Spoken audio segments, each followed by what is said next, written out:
Companies don't hire the best candidate, they hire the safest one. Welcome to the Hire Arabia podcast.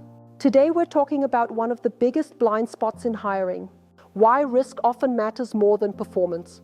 Let me start with a statement that might challenge how you think about hiring. Companies don't hire the best candidate, they hire the safest one. And the more senior the role, the more true this becomes. Now, at first, that sounds counterintuitive because every company will tell you we are looking for top talent. But what companies say they want and what they actually choose are often two very different things. Because hiring is not just a performance decision, it's a risk decision. And the person making that decision is not operating in a vacuum.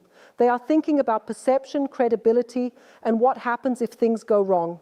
So instead of asking who will create the most impact, they start asking who is the safest choice. And that subtle shift changes everything. Let's make this more concrete. Imagine you are hiring for a critical role. You have two candidates.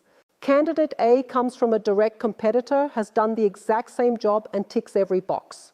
Candidate B comes from a different environment, shows higher potential and challenges assumptions. Now, objectively, candidate B might create more impact.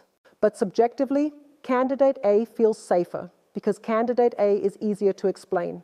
If someone asks, why did you hire this person? You can say, they've done the job before. They come from the right company. They fit the profile. It's a defensible decision.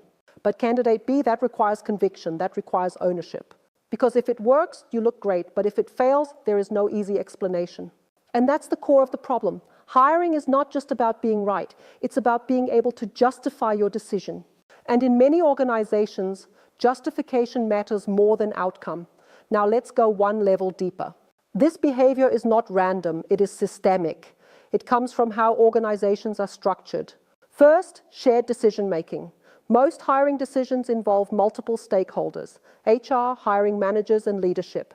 And when multiple people are involved, the decision tends to move toward consensus, and consensus rarely produces bold choices. Second, accountability without clarity.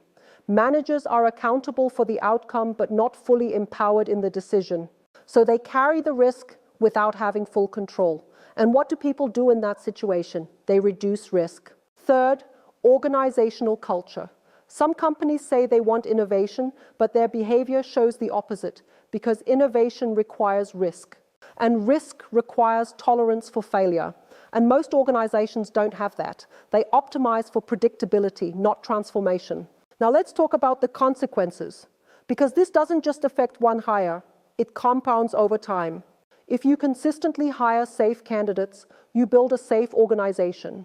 And a safe organization is slower, less adaptive, and less competitive. Not because the people are bad, but because the decisions behind them were conservative. And this is where many companies get stuck. They say, we can't find top talent. But what they really mean is, we are not selecting top talent, because the system filters it out. The system filters it out before it even has a chance. Now, let's be fair. There is a reason why this happens. Hiring mistakes are expensive. They cost time, money, and credibility. And no one wants to be responsible for a bad hire. But here is the trade-off. Every time you avoid risk, you also avoid upside. And that's rarely calculated. Because the cost of a bad hire is visible, but the cost of a missed opportunity is invisible. You don't see the innovation that didn't happen, the growth that didn't materialize, or the impact that was never created. And that's the real danger, because over time, the organization believes we are making good decisions, when in reality, it is just avoiding bad ones. And those are not the same thing. So what works instead? First, awareness. Recognize that hiring decisions are influenced by fear and risk perception. Second, redefine success. Don't just define what a safe candidate looks like, define what an impactful candidate looks like. Third, create decision ownership. Someone needs to own the decision, not just participate in it. Without ownership, there is no accountability for bold choices. And finally, accept the trade-off. You cannot have zero risk and maximum performance. You have to choose.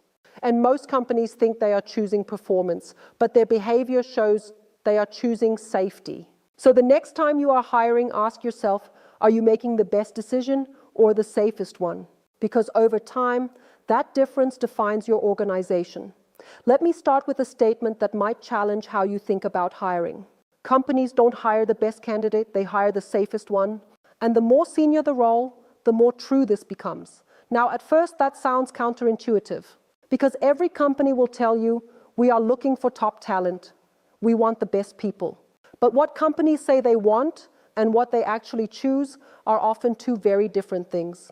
Because hiring is not just a performance decision, it's a risk decision. And you are not operating in a vacuum. Ask the right question, choose impact, stay strategic. If you're hiring or leading teams, make sure to subscribe for more insights on how hiring really works in the Middle East. And let me know in the comments, have you ever seen a safe hire outperform a bold one?